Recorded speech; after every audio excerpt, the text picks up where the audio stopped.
আলাইকুম শিক্ষার্থী বন্ধুরা, আশা করি তোমরা সবাই ভালো আছো। আমাদের লাস্ট যে লেকচার ভিডিওটা হয়েছিল সেখানেই কিন্তু এই চ্যাপ্টার সম্পর্কে আমাদের যে আলোচনা সেটা শেষ হয়ে গিয়েছিল। আজকে আমরা মূলত আলোচনা করব হচ্ছে এই যে অনুশীলনী আছে, অনুশীলনীর প্রশ্ন উত্তর নিয়ে। প্রথমে আমরা কথা বলবো হচ্ছে সংক্ষিপ্ত যে প্রশ্ন উত্তর আছে এটা সম্পর্কে। তাহলে তোমাদের বইয়ে সংক্ষিপ্ত প্রশ্ন উত্তরগুলো কি কি ছিল? একে ছিল হচ্ছে সিম্বায়োসিস কি ব্যাখ্যা করো। দুয়ে ছিল হচ্ছে প্লান্টন বলতে কি বোঝায়। তিনে ছিল পরজীবী খাদ্য শৃঙ্খল কাকে বলে। চারে আছে অ্যান্টিবায়োসিস কাকে বলে এবং পাঁচে ছিল হচ্ছে মিউচুয়ালিজম কাকে বলে। তাহলে চলো দেরি না করে এই সবগুলোর উত্তর আমরা জেনে নিই। প্রথমে ১ নম্বর প্রশ্ন ছিল হচ্ছে সিম্বায়োসিস কি ব্যাখ্যা করো।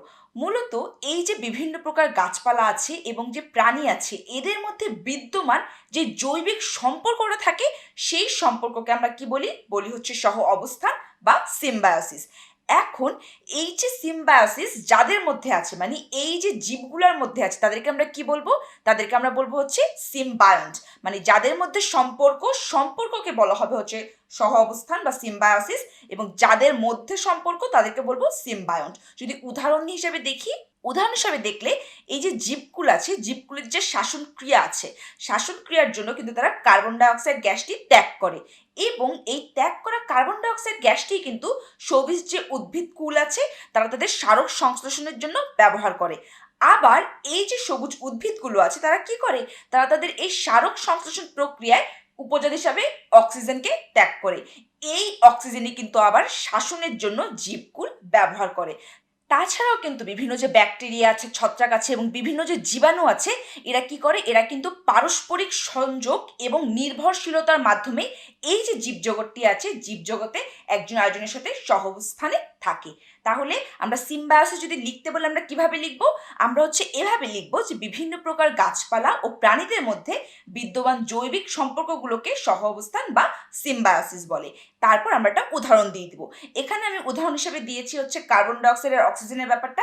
তোমরা চাইলে যেমন মৌমাছি, পাখি, তারা যে উদ্ভিদের থেকে ফল খাচ্ছে, তারপর হচ্ছে এই যে বীজের বিস্তার ঘটাচ্ছে এবং তারপর নতুন উদ্ভিদের সৃষ্টি হচ্ছে, আবার মৌমাছি এক ফুল থেকে আরেক ফুলে গিয়ে ক্রস পলিনেশন করতেছে, এরকম করেও দিতে পারো। এক্সাম্পলটা তোমরা তোমাদের মতো করে দিতে পারো, কিন্তু সংজ্ঞাটা এরকম করেই দিতে হবে।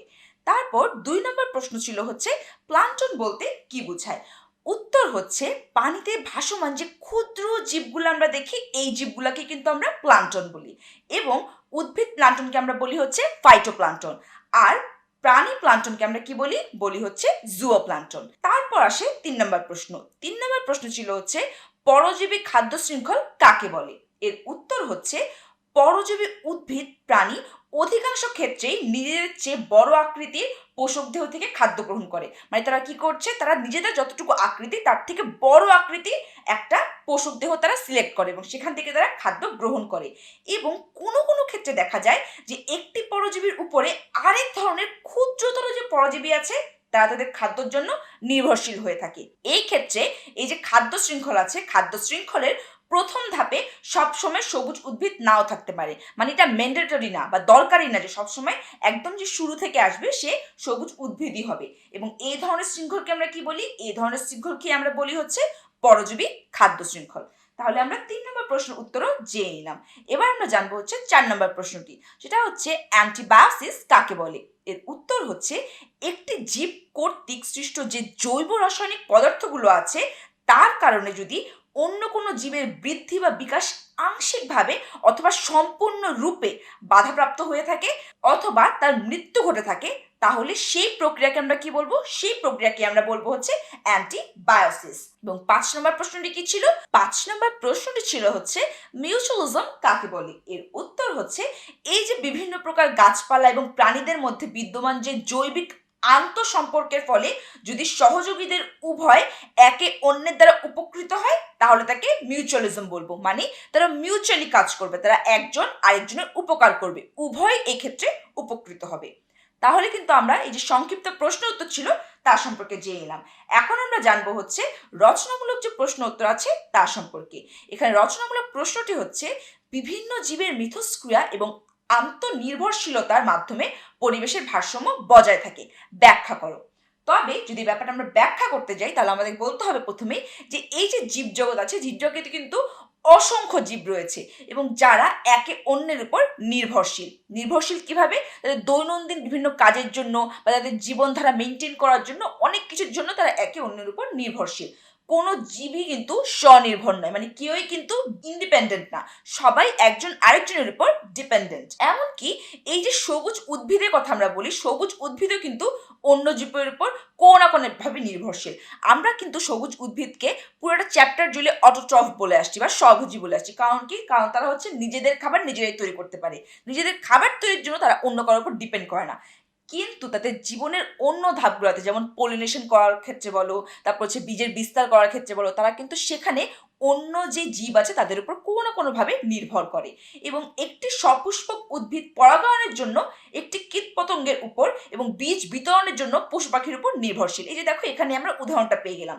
এবং প্রাণীকুলের যে শাসন ক্রিয়া দ্বারা কার্বন ডাইঅক্সাইড গ্যাসটা ত্যাগ করে, তা কিন্তু আবার সবুজ যে উদ্ভিদকুল তা তার সারক সংশ্লেষণ প্রক্রিয়ার জন্য তারা ব্যবহার করে।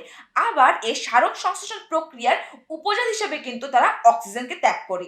এই অক্সিজেনকেই কিন্তু এই যে জীবকুল আছে, জীবকুল তাদের শাসনের জন্য ব্যবহার করে থাকে। তাছাড়াও কিন্তু আমরা ব্যাকটেরিয়ার কথা শুনি, ছত্রাকের কথা শুনি এবং বিভিন্ন জীবাণুর কথা শুনি। এইসব ব্যাকটেরিয়া, ছত্রাক এবং বিভিন্ন জীবাণু দ্বারা কিন্তু এই যে গাছপালা আছে, পশু পাখি আছে বা কীটপতঙ্গ আছে, এরা কিন্তু বিভিন্নভাবে প্রভাবিত হয়ে থাকে। তাই কিন্তু আমরা বলতে পারি যে পারস্পরিক যে সংযোগ এবং নির্ভরশীলতা, এটা দ্বারাই কিন্তু জীবন ক্রিয়ার যে পরিচালনা তা পরিচালিত হচ্ছে। মানে এটাই হচ্ছে জীবন ক্রিয়া পরিচালনার মূল মন্ত্র। এবং জীবগুলো পরস্পর আন্তঃনির্ভরশীলতায় কেউই কিন্তু স্বয়ংপূর্ণ না, মানে সবাই একজন আরেকজনের উপর ডিপেন্ড করতেছে এখানে। এই আন্তঃনির্ভরশীল সম্পর্কের মাধ্যমেই কখনো সহযোগীদের একটি বা উভয় কিন্তু উপকৃত হতে পারে, আবার সহযোগীদের একটি বা উভয় কিন্তু ক্ষতিগ্রস্ত হতে পারে। মানে এখানে কি ব্যাপারে বললো, এখানে কিন্তু ধনাত্মক এবং ঋণাত্মক যে আন্তঃনির্ভরশীলতা সেটার কথাও চলে আসলো। কারণ হচ্ছে ধনাত্মকে কি হবে? ধনাত্মকে হচ্ছে সহযোগীদের একজন অথবা উভয় উপকৃত হবে, আর ঋণাত্মকে কি হবে? একজন অথবা উভয় ক্ষতিগ্রস্ত হবে। তো আমরা কিন্তু এই ব্যাপারটাও এই দুটো লাইনের মধ্যে পেয়ে গেলাম। তারপরে দেখো, মৌমাছি, প্রজাপতি, তারপর পোকামাকড় প্রভৃতি যে ফুলের মধু আছে, মধু আহরণের জন্য ফুলে ফুলে উড়ে বেড়ায় এবং এর মাধ্যমে তারা কি করে? এর মাধ্যমে কিন্তু তারা ফুলের যে পরাগায়ন আছে, পরাগায়নটি ঘটিয়ে থাকে। আবার কিছু শৈবাল অন্য উদ্ভিদের দেহের মধ্যে আশ্রয় নেয়, সেখানে বসবাস করে, কিন্তু তারা আশ্রয় দাতার কোনো ধরনের কোনো ক্ষতি করে না। এই ক্ষেত্রে কিন্তু এই যে সহযোগী দ্বয় উভয় কিংবা একজন উপকৃত হচ্ছে। এই মৌমাছি, প্রজাপতি, পোকামাকড় দ্বারা কিন্তু ফুল নিজেরা উপকৃত হচ্ছে, আবার এদের থেকে মধু আহরণ করে মৌমাছি, প্রজাপতি এবং পোকামাকড় সে উপকৃত হচ্ছে। অন্যদিকে তাহলে এটা কি বললাম? এটা হচ্ছে মিউচুয়ালিজম। তারপরে এই যে একটা শৈবাল, সে অন্য একটা উদ্ভিদের দেহে বসবাস করতেছে, কিন্তু আশ্রয়দাতার কোনো ধরনের কোনো ক্ষতি করতেছে না। তাহলে এটাতে আমরা কি বুঝলাম? এখানে হচ্ছে সে একা উপকৃত হচ্ছে, কিন্তু অপরজনের সে কোনো ধরনের ক্ষতি করতেছে না। তাহলে সেটা কি? সেটা হচ্ছে কমেন্সালিজম। এই ক্ষেত্রে সহযোগী দ্বয়ের একটি উপকৃত হচ্ছে। কিন্তু আবার অন্যদিকে দেখো, অন্যদিকে যে স্বর্ণলতা পড়েছি, স্বর্ণলতা কিন্তু তার হিস্টোরিয়া নামক একটা চোষক অঙ্গের মাধ্যমে আশ্রয়দাতা উদ্ভিদ থেকে তার খাদ্য গ্রহণ করে এবং সংগ্রহ করে নেয়।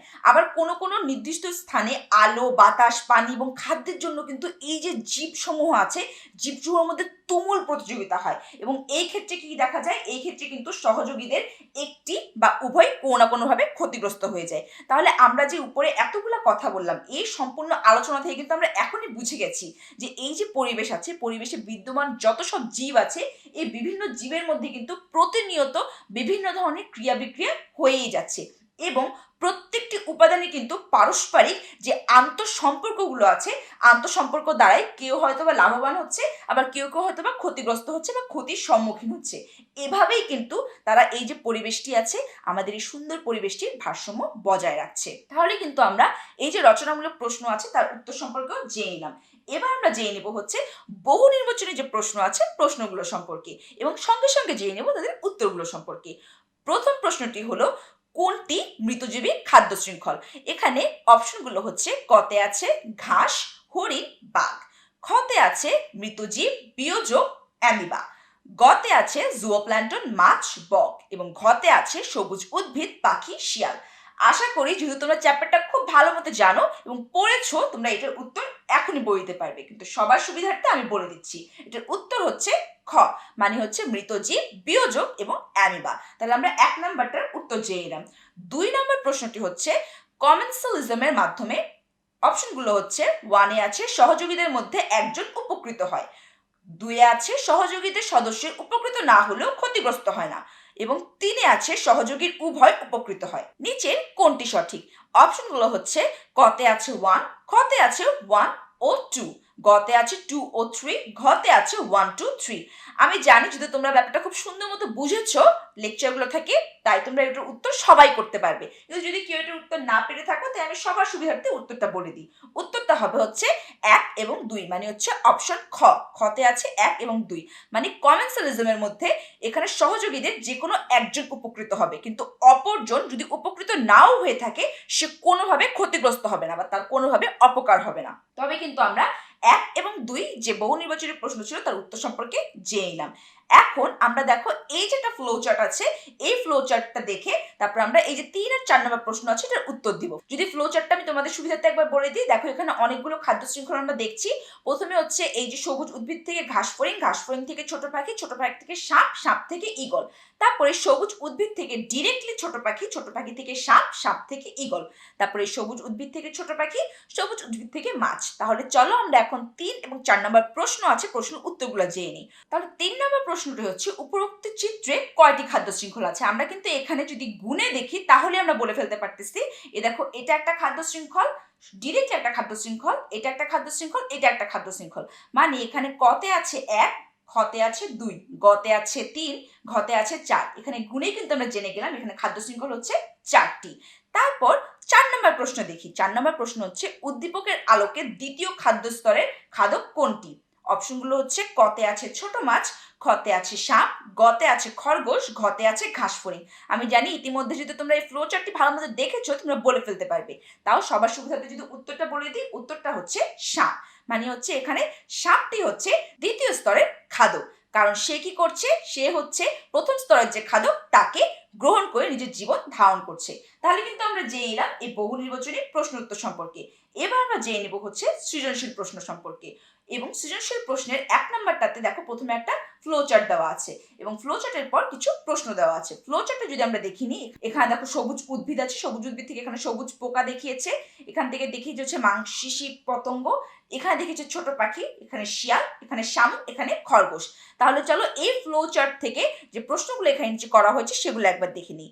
কতে আছে হচ্ছে বিয়োজক কি, খতে আছে হচ্ছে খাদ্যজাল কি বুঝিয়ে লেখো, তারপরে গতে আছে হচ্ছে উপরোক্ত খাদ্যজালের কোন খাদ্য শৃঙ্খলটিতে সবচেয়ে বেশি শক্তি ব্যয় হয়, কারণ ব্যাখ্যা করো। আর ঘতে আছে হচ্ছে উপরোক্ত খাদ্যজালের ছোট পাখির বিলুপ্তি ঘটলে বাস্তুতন্ত্রের কি পরিণতি ঘটবে তা বিশ্লেষণ করো। তাহলে চলো আমরা এই প্রশ্নগুলোর উত্তর জেনে নেই। কয়ের প্রশ্নটি ছিল হচ্ছে বিয়োজক কি, এর উত্তর হচ্ছে এই যে পরভোজী বা মৃতভোজী আছে, এই পরভোজী বা মৃতভোজী যেই সকল অণুজীব জীবের মৃতদেহ থেকে বিশেষণের মাধ্যমে খাদ্য গ্রহণ করে, মানে হচ্ছে খাদ্য ওখান থেকে নেয় এবং মৃতদেহকে বিয়োজিত করে সরল যে জৈব আছে জৈব যৌগে পরিণত করে দেয়, তাকে আমরা কি বলি, তাকেই আমরা বলি হচ্ছে বিয়োজক। বিয়োজকের যদি কিছু উদাহরণ দিই, যেমন হচ্ছে ব্যাকটেরিয়া, ছত্রাক ইত্যাদি। তারপর খতে চলে যাই। খর প্রশ্ন ছিল হচ্ছে খাদ্যজাল কি বুঝিয়ে লেখো। এই যে বাস্তুতন্ত্র আছে, এই বাস্তুতন্ত্রে কিন্তু আমরা একাধিক খাদ্য শিকল দেখতে পাই এবং এই যে খাদ্য শিকলগুলো আছে, খাদ্য শিকল কিন্তু স্বাধীন বা পৃথকভাবে অবস্থান করে না। এইসব যে খাদ্য শিকলগুলো আছে, এই শিকলগুলোর একটি শিকল অন্য একটা বা একাধিক খাদ্য শিকলের সাথে কিন্তু সম্পর্ক যুক্ত থাকে, মানে হচ্ছে শিকলগুলো একজন আরেকজনের সাথে যুক্ত অবস্থায় থাকে এবং বাস্তুতন্ত্রের এইভাবে একাধিক খাদ্য শিকলগুলোর আন্তঃসম্পর্ক যুক্ত হয়ে একটি জালের ন্যায় গঠন তৈরি করে। মানে এই যে খাদ্য শিকলগুলো আছে তারা একটা আরেকটার সাথে কানেক্টেড হয়ে একটা জালের মতো স্ট্রাকচার তৈরি করে ফেলে এবং এই জালের ন্যায় যে গঠনটি, এই গঠনটিকে আমরা কি বলি, এই গঠনটিকে বলি হচ্ছে আমরা খাদ্য জাল। আশা করি তোমরা খাদ্য জাল কি এটা এখন বুঝে গেছো। এখন আমরা চলে যাব হচ্ছে গ নম্বর প্রশ্নতে। গ নম্বর প্রশ্ন ছিল উপরের খাদ্য জালের কোন খাদ্য শৃঙ্খলটিতে সবচেয়ে বেশি শক্তি ব্যয় হয়, কারণ ব্যাখ্যা করো। এখন আমরা যে ফ্লোচার্টটা দেখেছিলাম বা একটা ডায়াগ্রাম দেখেছিলাম, সেই ডায়াগ্রাম অনুযায়ী যদি আমরা উত্তর দিতে যাই তাহলে হচ্ছে সবুজ উদ্ভিদ থেকে সবুজ পোকা, সবুজ পোকা থেকে মাংসাশী পতঙ্গ, মাংসাশী পতঙ্গ থেকে ছোট পাখি, ছোট পাখি থেকে শিয়াল, এখানে হচ্ছে সবচেয়ে বেশি শক্তি ব্যয় হচ্ছে। কারণ কি বলতো? কারণ হচ্ছে এটা অনেক বড় একটা খাদ্য শৃঙ্খল। এখান থেকে যেতে যেতেই শক্তি কিন্তু অনেক ক্ষয় হয়ে যাচ্ছে। তাহলে বিস্তারিতটা চলো আমরা এখান থেকে জেনে নিই।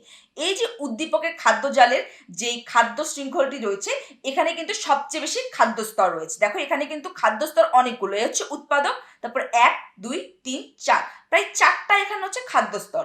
এখন যেহেতু 4টা খাদ্য স্তর, তাই কিন্তু এখানে খাদ্য স্তরের সংখ্যা সবচেয়ে বেশি অন্যগুলোর থেকে। মানে খাদ্য জালটার অন্য যে খাদ্য শৃঙ্খলগুলো ছিল তার থেকে কিন্তু এখানে খাদ্য স্তর বেশি।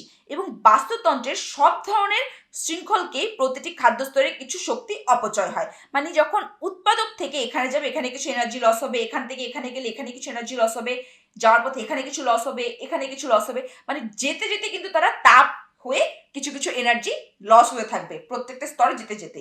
এবং এই শৃঙ্খলটির উৎপাদক সবুজ উদ্ভিদ থেকে সবুজ পোকা যতটা শক্তি গ্রহণ করে তার শরীরে কিন্তু ততটা শক্তি জমা হয় না। কারণ কি? কারণ তার নিজের জন্য কিন্তু কিছু শক্তি ব্যয় হয়ে যায়। এটা কিন্তু আমরা চ্যাপ্টারও ভালো মতো বুঝেছি। এবং তারপর দেখো আবার এই যে দ্বিতীয় স্তরের যে খাদক আছে, মানে মাংসাশী যে পতঙ্গ, এই কিন্তু সবুজ পোকার দেহ থেকে যেই পরিমাণ শক্তি গ্রহণ করে তার কিছুটা কিন্তু খরচ করে ফেলে বা অপচয় হয়ে যায়, মানে সম্পূর্ণ তার দেহে স্টোর হতে পারছে না। এমন ভাবেই কিন্তু এই যে তৃতীয় স্তরের খাদক, মানে ছোট পাখি যখন এই যে মাংসাশী পতঙ্গ থেকে খাদ্য হিসেবে গ্রহণ করে, তখন কিন্তু তার থেকে যে শক্তি সে পায় সেটা কিন্তু সম্পূর্ণভাবে তার দেহে স্টোর হয় না, সেখানেও কিছু শক্তি কিন্তু অপচয় ঘটে।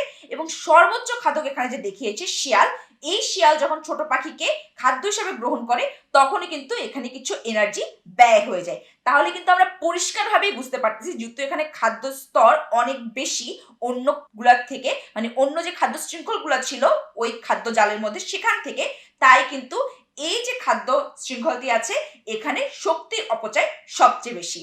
তাহলে আমরা পরিষ্কারভাবে কিন্তু বুঝতে পারলাম কি, যে এই খাদ্য শৃঙ্খলটিতে খাদ্য স্তরের সংখ্যা বেশি হওয়ায় সর্বোচ্চ খাদকের কাছে শক্তি পৌঁছাতে গিয়ে কিন্তু মোট শক্তির যে অপচয় বা ব্যয় তা সবচেয়ে বেশি হচ্ছে। মানে এখান থেকে এই পর্যন্ত যেতে গিয়ে কিন্তু শক্তির অনেক অপচয় হয়ে যাচ্ছে। তাহলে কিন্তু আমরা গ নাম্বার যে প্রশ্ন তার উত্তরও জেনে নিলাম। এবার আমরা জানবো হচ্ছে ঘ নাম্বার যে প্রশ্ন তার উত্তর সম্পর্কে। ঘয়ের প্রশ্নটি ছিল হচ্ছে উপরোক্ত খাদ্য জালে ছোট পাখি বিলুপ্তি ঘটলে বাস্তুতন্ত্রের কি পরিণতি ঘটবে তা বিশ্লেষণ করো। এখন দেখো উপরোক্ত যে খাদ্য জালটা আমরা দেখলাম, সেই খাদ্য জালে ছোট পাখিটি বাস্তুতন্ত্রের একটা গুরুত্বপূর্ণ ভূমিকা কিন্তু পালন করতেছে। কারণ আমরা জানি আমাদের পরিবেশে যত যাই কিছু আছে, সে থেকে জীব বলো, জড় বলো, গাছপালা বলো বা জীবাণু বলো, সবাই কিন্তু একটা সিগনিফিকেন্ট রোল প্লে করতেছে আমাদের পুরো পরিবেশটাকে সমন্বিত রাখার জন্য, পুরো পরিবেশটিকে সুরক্ষিত রাখার জন্য। এবং উদ্দীপকে ছোট পাখিটি বিলুপ্তি ঘটলে স্থলজ যে বাস্তুতন্ত্র আছে এই বাস্তুতন্ত্রে কিন্তু একটা বিরূপ প্রতিক্রিয়া আমরা দেখতে পারবো। কেন? কারণ বাস্তুতন্ত্র তার জীব বৈচিত্র্য হারাবে, কারণ তার একটা যে মাঝখানে খাদ্যস্তর সেটাই হারায় যাচ্ছে। যদি ছোট পাখি একটা খাদ্যস্তরকে রিপ্রেজেন্ট করতেছে, যদি একটা খাদ্যস্তরই হারায় যায় সেখানে কিন্তু জীব বৈচিত্র্যের একটা ভারসাম্য ব্যাঘাত ঘটবে। এবং পরিবেশ থেকে কোনো প্রজাতি বিলুপ্ত হলে বাস্তুতন্ত্রের যে স্থিতিশীলতা আছে স্থিতিশীলতা নষ্ট হয়ে যায়, এবং এর মানে হচ্ছে বাস্তুতন্ত্র তার ভারসাম্য হারিয়ে ফেলে। তবে আমরা যে উদ্দীপক দেখলাম, এই উদ্দীপকে খাদ্য জাল থেকে ছোট পাখিটি যদি বিলুপ্ত হয় তাহলে কিন্তু পরিবেশ তথা এই যে বাস্তুতন্ত্রের কথা আমরা বলি তাতে যেই পরিমাণ বিরূপ প্রতিক্রিয়া আমরা দেখব তা হচ্ছে এই যে বাস্তুতন্ত্রে থাকা যে সবুজ পোকা বা মাংসাশী যে পতঙ্গ আছে তার পরিমাণটা বেড়ে যাবে, তার সংখ্যা অনেক হারে বাড়বে। কেন বাড়বে? কারণ এখানে তাকে খেয়ে ফেলার মতো ছোট পাখিটি এখন আর নেই, ছোট পাখিটি বিলুপ্ত হয়ে গেছে। তাই এখন এই ছোট পাখি না থাকার কারণে কিন্তু যেহেতু এই সবুজ পোকা এবং মাংসাশী পতঙ্গের সংখ্যা বেড়ে যাবে, তাই কিন্তু এই যে বাস্তুতন্ত্র আছে বাস্তুতন্ত্র কিন্তু একটা ভারসাম্য হারাচ্ছে। কারণ এই সবুজ পোকাগুলো তখন কি করবে? সবুজ উদ্ভিদ খেয়ে ফেলবে, কারণ তারা কিন্তু সবুজ উদ্ভিদ খেয়েই বেঁচে থাকে। এই সকল পোকার আক্রমণে তখন কিন্তু উদ্ভিদের বিভিন্ন ধরনের রোগ দেখা দিবে। ফলে কি হবে? ফলে কিন্তু এই যে ফসলি যে উদ্ভিদ আছে উদ্ভিদের ফলন অনেক হারে কমে আসবে। এতে কিন্তু বাস্তুতন্ত্রের প্রাণীকুলের বেঁচে থাকার জন্য যে খাবারটা প্রয়োজন ছিল তার ঘাটতি দেখা দিবে। আবার অন্যদিকে কি দেখা যাবে জানো? অন্যদিকে হচ্ছে এই যে বাস্তুতন্ত্র আছে বাস্তুতন্ত্রে উদ্ভিদের সংখ্যা কমে যাবে। এখন যদি উদ্ভিদের সংখ্যা কমে যায় তাহলে কিন্তু পরিবেশে অক্সিজেনের অভাব দেখা দিবে। যেই সময় অক্সিজেনের অভাব দেখা দিবে সেই সময় কিন্তু এটা প্রাণীকুলের জন্য ভয়াবহ দিক নিয়ে নিবে। কারণ এই যে সবুজ উদ্ভিদগুলো আছে তারা কিন্তু সারক সংশ্লেষণের সময় উপজাত হিসেবে অক্সিজেনকে নির্গত করে। তাই কিন্তু পরোক্ষভাবে ছোট পাখিটি বাস্তুতন্ত্রের এই যে গ্যাসীয় যে ভারসাম্য সেটাও কিন্তু রক্ষা করতেছে। আবার খাদ্য জল থেকে এই ছোট পাখিটি বিলুপ্ত হয়ে গেলে কিন্তু খাদ্য জলের যে সর্বোচ্চ খাদক শিয়াল, সে খাবার না পেয়ে সে কিন্তু বাস্তুতন্ত্র থেকে বিলুপ্ত হয়ে যাবে। মানে কিন্তু সব দিক দিয়েই সমস্যা। উৎপাদককে খেয়ে বাঁচে হচ্ছে ছোট পোকাগুলা, মানে সবুজ পোকা বা মাংসাশী পোকা, তাকে খেয়ে বাঁচতে হচ্ছে ছোট পাখি খেয়ে বাঁচতে হচ্ছে শিয়াল। এখন ছোট পাখিটা নাই, মানে শিয়াল পাবে না খাবার, আর এই সবুজ পোকাগুলো অনেকদিন বাঁচবে, তারা খেয়ে ফেলবে হচ্ছে উদ্ভিদদেরকে, মানে উদ্ভিদকে খেয়ে ফেললে আমরা অক্সিজেন পাবো না, অক্সিজেন না পাইলে পুরো জীবকুলি একটা ডেঞ্জারাস পয়েন্টে চলে আসবে।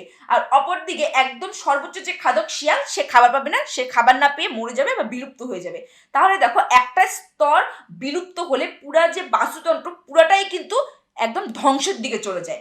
তাহলে সবশেষে আমরা কি বলতে পারি? আমরা বলতে পারি যে উক্ত খাদ্যজাল থেকে ছোট পাখির বিলুপ্ত ঘটলে বাস্তুতন্ত্রের ভারসাম্য নষ্ট হবে, পরিবেশ দূষিত হবে এবং বাস্তুতন্ত্র থেকে বিলীন হয়ে যাবে অনেক ধরনের জীব প্রজাতি। তাছাড়াও কি দেখা যাবে? তাছাড়াও দেখা যাবে এই যে পরিবেশ আছে, পরিবেশে খাদ্য অভাব, যা মূলত এই বাস্তুতন্ত্রের প্রাণীকুলের ধ্বংসের প্রথম পদক্ষেপ হিসাবে দাঁড়ায় যাবে। তাহলে হচ্ছে এই যে বাস্তুতন্ত্র আছে, এটার সবগুলো স্তরই কিন্তু ইম্পর্টেন্ট। যে কোনো একটা স্তরে যদি বিলুপ্তি ঘটে, তাহলে কিন্তু এন্টায়ার যে বাস্তুতন্ত্র পুরোটাই ধ্বংস হয়ে যেতে পারে। তাহলে কিন্তু আমরা 1 নাম্বার যে সৃজনশীল প্রশ্ন ছিল, তার ঘ নাম্বার প্রশ্নের উত্তরটাও জেনে নিলাম। এখন আমরা জানবো হচ্ছে 2 নাম্বার সৃজনশীল প্রশ্ন সম্পর্কে। এখন এই 2 নাম্বার সৃজনশীল প্রশ্নের ছবিটা দেখো। এখানে দেখো একটা ঘর দেখিয়েছে এবং ভিতরে কতগুলো গাছ দেখিয়েছে এবং বাইরেটা সূর্য দেখিয়েছে। এখানে কিছু টেম্পারেচার তারতম্য আছে, সেটা যদি তোমাদেরকে আমি লিখে দিই। বাইরে হচ্ছে 10 ডিগ্রি সেলসিয়াস, মানে বাইরে হচ্ছে ঠান্ডা, আর ভিতরে হচ্ছে 25 ডিগ্রি সেলসিয়াস, মানে ভিতরে হচ্ছে গরম। ঠিক আছে, আশা করি তোমরা কিন্তু এখন ক্রিয়েটিভ কোশ্চেনটা দেখে বুঝতে পারতেছো। এবার দেখো এখান থেকে কি কি প্রশ্ন করছে। কতে আছে হচ্ছে জীব বৈচিত্র্য কাকে বলে, খতে আছে কমেন্সালিজম কি বুঝিয়ে লেখো, গতে আছে চিত্রের তাপমাত্রার ভিন্নতার কারণ ব্যাখ্যা করো, আর ঘতে আছে চিত্রের প্রক্রিয়াটির প্রতিক্রিয়া পরিবেশে কি প্রভাব বিস্তার করে তা বিশ্লেষণ করো।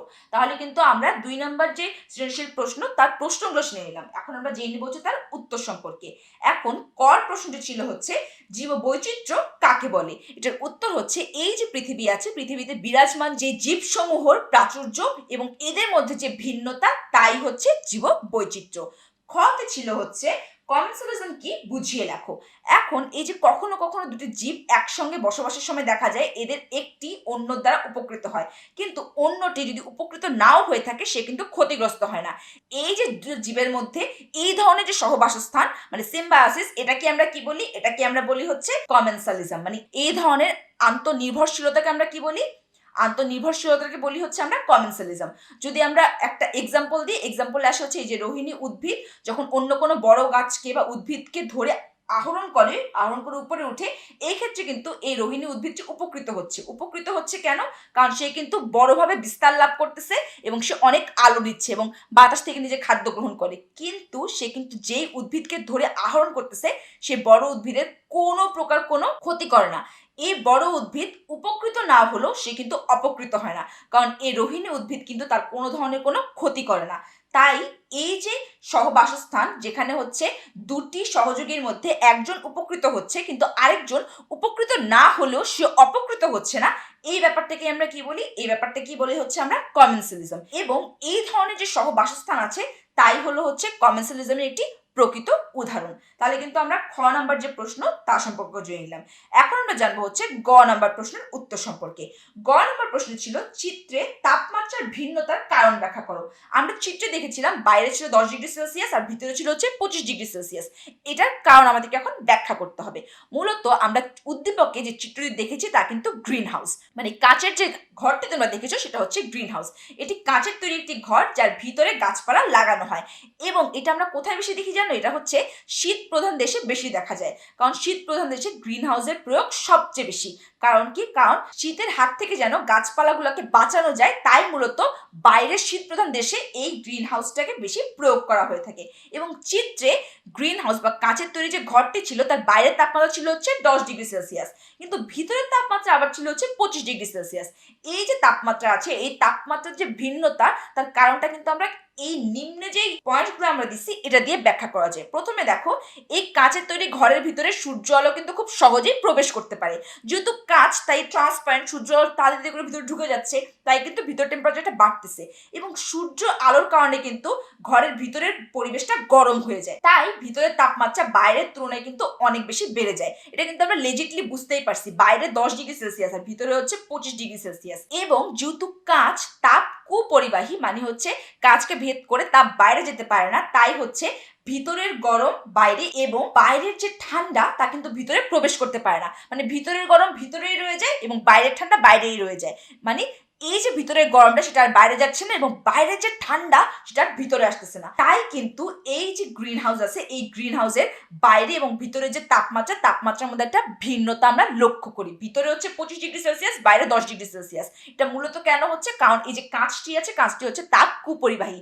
সে এই যে ভিতরে যে তাপটা সৃষ্টি হচ্ছে সেটা বাইরে যেতে দিচ্ছে না। তাহলে এই উপরের কারণগুলোর জন্যই কিন্তু এই যে উদ্দীপকের চিত্রে যে কাঁচের ঘরটা আমরা দেখেছি, কাঁচের ঘরের বাইরের এবং ভিতরের তাপমাত্রা এরকম তারতম্যতা আমরা লক্ষ্য করেছি বা ভিন্নতা পরিলক্ষিত হয়েছে আমাদের কাছে। তাহলে কিন্তু আমরা 2 নম্বর সৃজনশীলের গ নম্বর প্রশ্ন উত্তরও জেনে নিলাম। এবার আমরা জানবো হচ্ছে ঘ নাম্বার যে প্রশ্ন তার উত্তর সম্পর্কে। ঘ নাম্বার প্রশ্ন ছিল হচ্ছে চিত্রের প্রক্রিয়াটির প্রতিক্রিয়া পরিবেশে কি প্রভাব বিস্তার করে বিশ্লেষণ করো। ঘয়ের উত্তর হচ্ছে, আমরা উদ্দীপকে যে চিত্রটা দেখেছিলাম সেটা হচ্ছে গ্রিন হাউস। এখন এই যে সারা পৃথিবী আছে, সারা পৃথিবী এমন একটি গ্রিন হাউসের সাথে তুলনা করা যায়। এবং এই যে বায়ুমণ্ডল আছে, বায়ুমণ্ডলে কিন্তু এই যে কার্বন ডাইঅক্সাইড গ্যাসটার কথা যে আমরা অহরহ শুনি, এই কার্বন ডাইঅক্সাইড গ্যাসটা অনেকটাই কিন্তু গ্রিন হাউসের কাঁচের মতো কাজ করে। মানে হচ্ছে সে কিন্তু তাপ কুপরিবাহী, মানে তাপকে ধরে রাখার জন্য কাজ করে। বায়ুমণ্ডলের কার্বন ডাইঅক্সাইডের পরিমাণ কিন্তু স্বাভাবিক থাকলেও সূর্যের আলো পৃথিবীর পরিবেশকে উত্তপ্ত করে। কারণ হচ্ছে সূর্যের আলো থেকে কিন্তু আমরা তাপ পাচ্ছি এবং আবার দেখা যায় আবার তাপের অনেকটাই বিকৃত হয়ে কোথায় চলে যায়, বিকৃত হয়ে চলে যায় হচ্ছে এই যে মহাশূন্যে। এই মহাশূন্যে এই তাপটি আবার ফিরে যায়। এই কারণে কিন্তু পৃথিবীর যে বায়ুমণ্ডলের তাপমাত্রা আছে, তাপমাত্রা কিন্তু মোটামুটি একরকমই থাকে। মানে এখানে কিন্তু তাপমাত্রা কনস্ট্যান্টলি বাড়তেছে না। মানে যদি তুমি সাময়িকভাবে দেখো কি হচ্ছে, তোমার এখানে সূর্য থেকে যে তাপটা পড়তেছে যতটুকু দরকার ততটুকু পাচ্ছি, তাছাড়া বাকিটুকু হচ্ছে মহাশূন্যে চলে যাচ্ছে। কিন্তু এই যে বায়ুমণ্ডলের কার্বন ডাইঅক্সাইডের পরিমাণ যদি বেড়ে যায়, তাহলে কিন্তু সে কি করবে, সে হচ্ছে এই পৃথিবী থেকে এই যে বিকিরিত তাপটা খানিকটা অংশ কার্বন ডাইঅক্সাইড ধরে রাখবে। আমি আগেও বললাম কার্বন ডাইঅক্সাইড হচ্ছে যে কাঁচের মতো, মানে তাপকে সে বাইরে চলে যেতে দিবে না, সে তাপকে আগলে ধরে রাখবে। যদি আগলে ধরে রাখে তাহলে কি হবে বলতো, তাহলে কিন্তু ধীরে ধীরে এই বায়ুমণ্ডলের যে তাপমাত্রা বেড়ে গিয়ে পরিবেশকে উত্তপ্ত করে তোলে। তাহলে কি হবে, এই যে গরমকালগুলো আরো বেশি গরম হয়ে যাবে, শীতকালগুলো আরো বেশি ঠান্ডা হয়ে যাবে এবং বায়ুমণ্ডলের তাপমাত্রার বৃদ্ধির এই প্রক্রিয়াকে আমরা আসলে কি বলি হচ্ছে গ্রিন হাউস প্রতিক্রিয়া। এবং বায়ুমণ্ডলে কার্বন ডাইঅক্সাইডের পরিমাণ বেড়ে যাওয়ার ফলে কিন্তু প্রধানত এই যে তাপমাত্রাটা বৃদ্ধি হচ্ছে আমাদের প্রতিনিয়ত আমাদের পৃথিবীতে, এটাই কারণ। এবং এর জন্য আসলে দায়ী কারা বলতো, এর জন্য দায়ী হচ্ছে মানুষ। কারণ মানুষরাই এমন সব প্রোডাক্টস বা এমন সব গ্যাজেটস তৈরি করে যার জন্য কার্বন ডাইঅক্সাইডের পরিমাণ এরকম করে বাড়তেছে বলেই কিন্তু কার্বন ডাইঅক্সাইড আমাদের বায়ুমণ্ডলে বেশি বেশি বিস্তার লাভ করতেছে বলেই সে এই যে তাপটা আমরা সূর্যের থেকে পাই তাকে ধরে রাখে, তাকে আর যেতে দেয় না, মহাশূন্য বিকৃত হতে দেয় না। তাহলে কি হচ্ছে, তাহলে কিন্তু ধীরে ধীরে টেম্পারেচারটা বেড়েই চলছে। এবং গ্রিন হাউস প্রতিক্রিয়া আমাদের জীবনের জন্য কিন্তু হুমকি স্বরূপ। কারণ হচ্ছে এই গ্রিন হাউস প্রতিক্রিয়ার ফলে কিন্তু দুই মেরুর জমাট বাঁধা যে বরফ আছে, বরফগুলো গলতে শুরু করবে। কারণ যখন তোমার তাপ বাড়তেছে, তোমার বরফ জমে থাকার জন্য তো ওখানে ঠান্ডা থাকা লাগবে, তাই না? কিন্তু তোমার তাপ বাড়তেছে বলে কিন্তু তোমার এখানে বরফ আর জমে থাকতে পারতেছে না, বরফ তো গলে যাচ্ছে।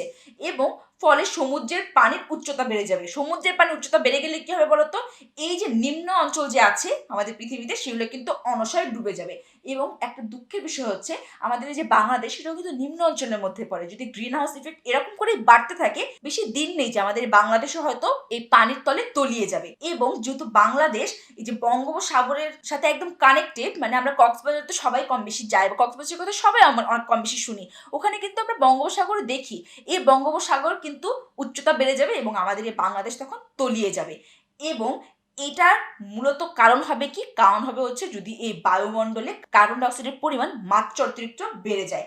তাহলে এই যে গ্রিন হাউসের কথা আমরা বললাম, এই গ্রিন হাউসের আসলে এই যে প্রক্রিয়াটা এখানে ফলো করতেছে গ্রিন হাউসের, সেটা আসলে কি কাজ করবে, সেটা মূলত আমাদের গ্রিন হাউস ইফেক্টটাকে বাড়িয়ে দিয়ে কার্বন ডাইঅক্সাইডের পরিমাণ বাড়িয়ে দিবে বায়ুমণ্ডলে। তার ফলে এই তাপগুলো শোষণ করে রেখে দিবে, আমাদের পরিবেশটাকে আরো বেশি উত্তপ্ত করবে, আমাদের মেরুর যে বরফগুলো তা গলে যাবে, গলে গিয়ে হচ্ছে এই যে নিম্ন অঞ্চলগুলো তা অনায়াসে পানির নিচে তলিয়ে যাবে। তবে এই হচ্ছে এই যে প্রক্রিয়াটি আছে গ্রিন হাউস প্রক্রিয়াটি, এটার প্রতিক্রিয়ার পরিবেশের উপর প্রভাব। আশা করি তোমরা এই কোশ্চেনের অ্যান্সারটা সুন্দর মতো বুঝতে পেরেছো। তবে এই প্রশ্নের উত্তর নিয়ে ডিসকাস করতে করতে কিন্তু আমরা আমাদের এই যে লেকচার একদম শেষে চলে এসেছি। আশা করি এই প্রশ্ন উত্তরগুলো তোমরা নিজেরাও সলভ করার চেষ্টা করবে এখান থেকে হেল্প নিয়ে, এবং তোমরা তাড়াতাড়ি করে এই চ্যাপ্টারটা পড়ে ফেলবে, কারণ এই চ্যাপ্টারটা একটা ইম্পর্টেন্ট চ্যাপ্টার এবং তোমাদের পরীক্ষায় অহরহ কিন্তু এই চ্যাপ্টার থেকে প্রশ্ন আসে। আশা করি তোমাদের এই চ্যাপ্টারটা সম্পর্কে কোনো ধরনের কোনো কনফিউশন নেই এবং তোমরা সবাই এই চ্যাপ্টারটা নিয়ে ক্রিস্টাল ক্লিয়ার। তবে এই আশা ব্যক্ত করেই আমি কিন্তু আমার এই লেকচার আজকে এখানেই শেষ করছি। তোমরা সবাই অনেক বেশি ভালো থাকো এই কামনা করি। আল্লাহ হাফেজ।